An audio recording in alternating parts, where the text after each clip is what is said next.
Mary had a little lamb.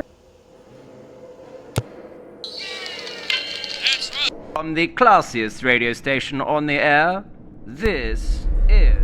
Welcome to the Black Rabbit's Curse, where every shadow hides a sinister verse. Hear the airs thick with dread and tales of terror twist in your head into the dark unknown, where fear takes root and chills the bone. Beware, dear traveler, for once you're here, the curse may linger year after year after year. Ashes of Nottoway, the past never burns quietly. There's a saying in the South, the land remembers, and some places like the Nottoway Plantation remembers everything. On May 15, 2025, the Nottoway Plantation burned to the ground. Authorities blame faulty wiring, but those who know the land, those who felt the sorrow baked into its soil, believe something older and deeper awoke that day. Because the fire didn't just consume wood and stone, it freed something buried, something scarce, something screaming. Aria Jackson, a black filmmaker and historical researcher from Atlanta, was no stranger to ghosts. Her family carried whispers, stories passed down from enslaved ancestors. Her grandmother once told her, "There's blood in that house's foundation, and its spirit's waiting to be heard." Aria arrived at Nottoway on May 12, 2025, accompanied by 2 grad students and a film crew. She was filming The Unspoken South, a docuseries about haunted plantations and hidden truths. She didn't come to glorify architecture or gardens. She came to tell the story beneath the story, to speak for those who never had a voice. She also brought something with her, a sealed bundle wrapped in red cloth passed down for 5 generations. Inside was a slave shackle, still stained, and a note in old gullah, buried under the tree that feeds on pain. When fire comes, the chains break. The first night, the plantation was quiet. Too quiet. The second night, the house came alive. In their footage, mirrors warped, voices whispered between rooms, cameras died, but auto kept rolling, recording chants no one heard aloud. Whispers like prayer, names spoken again and again. Aria, Joshua, Timbe, Ruth, Nakoshi. Names that had never been written in the plantation records.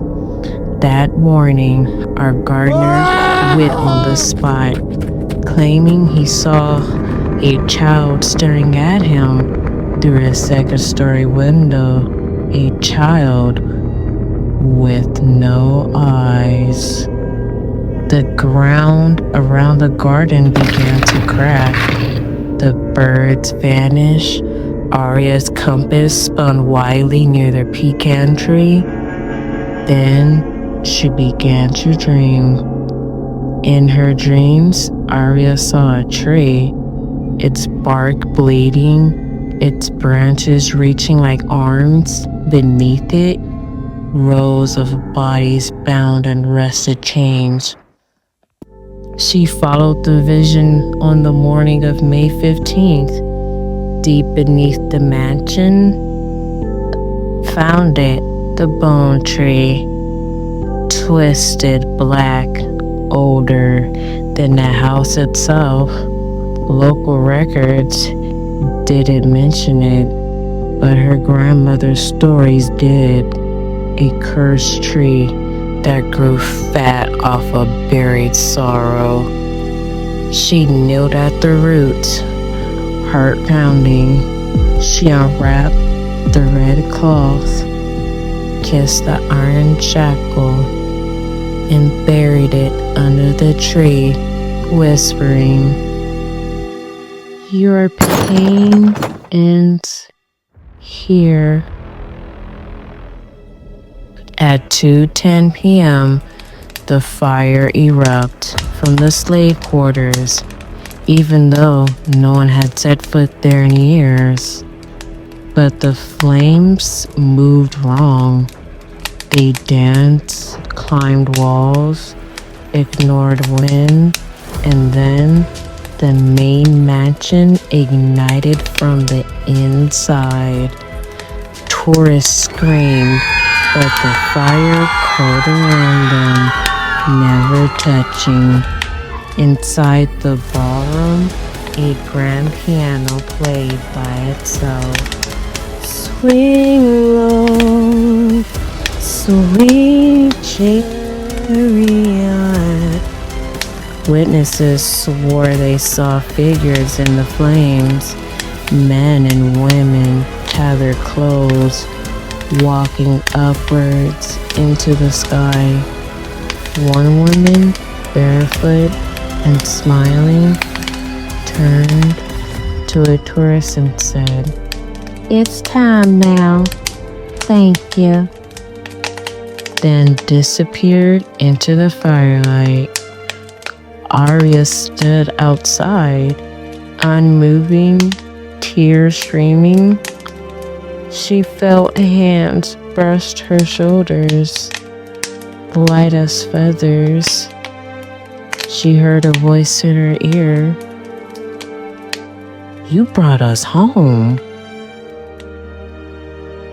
By the time firefighters arrived, the main mansion had collapsed inward, as if the land swallowed it. Not a single tourist or worker was harmed, but the mansion, every beam, every brick was gone. Underneath the scorched pecan tree, rescue teams uncovered a mass grave of over 200 remains. Children, elders, women, men, and many with shackles still clamped to their bones. Authorities claimed the fire was unexplained, but locals say they know better. It is a reckoning. The land where Nottoway stood is fenced off now. Nothing grows. The wind moves strangely, but every May 15th around 2:10 p.m., the air gets hot, thick, electric. If you walk close enough to the old pecan tree, you'll hear chains breaking, you'll hear singing, you'll feel peace. Because for the first time in centuries, the slave souls of Nottoway are no longer trapped. They are free, and their fire still burns in the end. Sit here. Ashes of Heart still Nottoway. racing, eyes wide open. Remember, the terror doesn't end when the video does. You may try to forget, but the shadows have a way of following. The whispers grow louder each night, don't they? So go ahead, close your eyes, if you dare. But know this, you're not alone. Not anymore. But the Black Rabbit's curse has seen you, and it's waiting. So what happens when the lights go out? If you want to find out, make sure you come back. But next time, will you be ready? Sleep well.